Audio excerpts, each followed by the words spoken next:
Today's very latest news coming to you first from the fabulous Pattaya Media Group here in Pattaya. And if you could like and subscribe, that would be amazing. Thank you. The Governor of Nakhon Phanom yesterday ordered a hasty move out for locals on homes and businesses alongside the Mekong River, where water levels have risen dramatically over the past few days following heavy storms.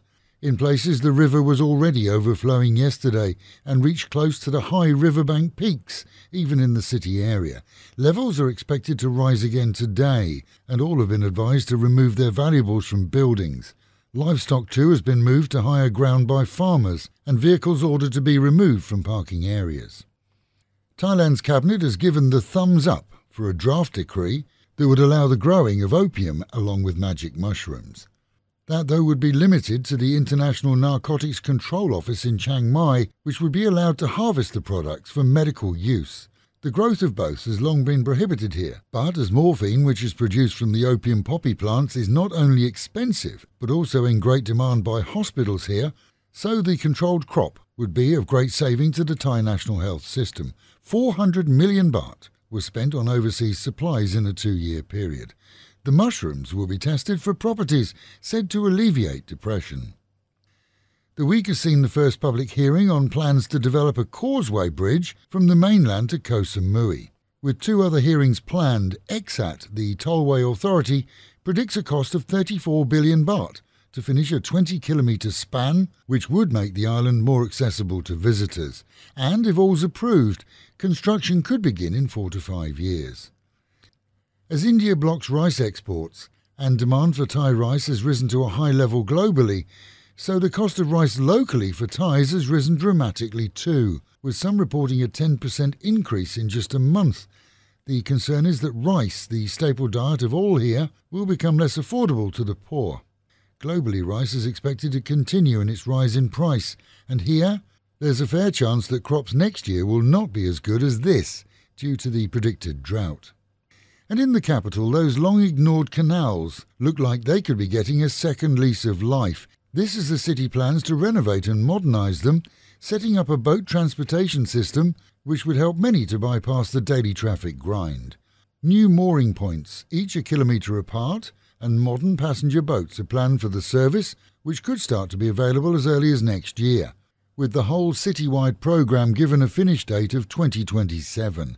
Around 9.5 billion baht is the expected bill, and that's been submitted to the Ministry of Transport for approval.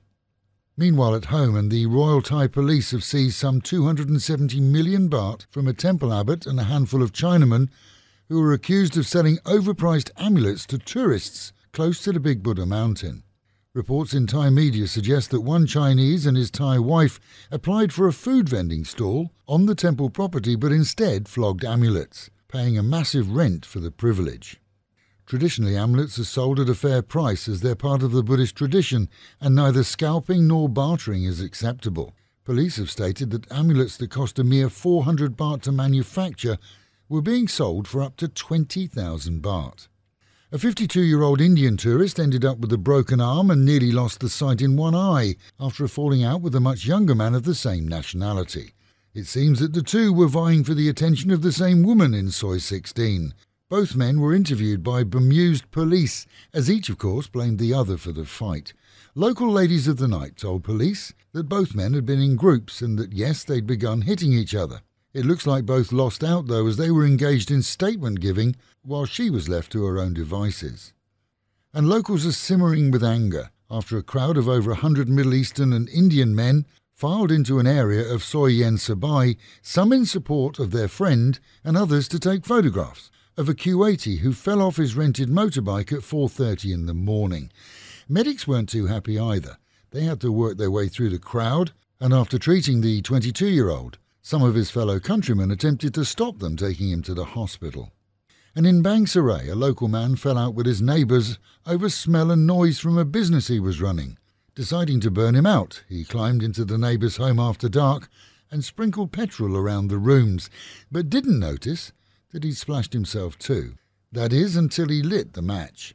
End result, severe burns all over, and medics rushing him to hospital, where it was confirmed that he was intoxicated. And with the Met Office promising highs today of around 34 degrees, dropping down to 29, it's going to be a hot and humid day with a chance of rain. Local and national news today from Fabulous 103 FM and Fabulous Pattaya Media Group. And to get a notification every time we release another bulletin or programme, like and subscribe to our channel, Fabulous Pattaya Media Group, by using the link below.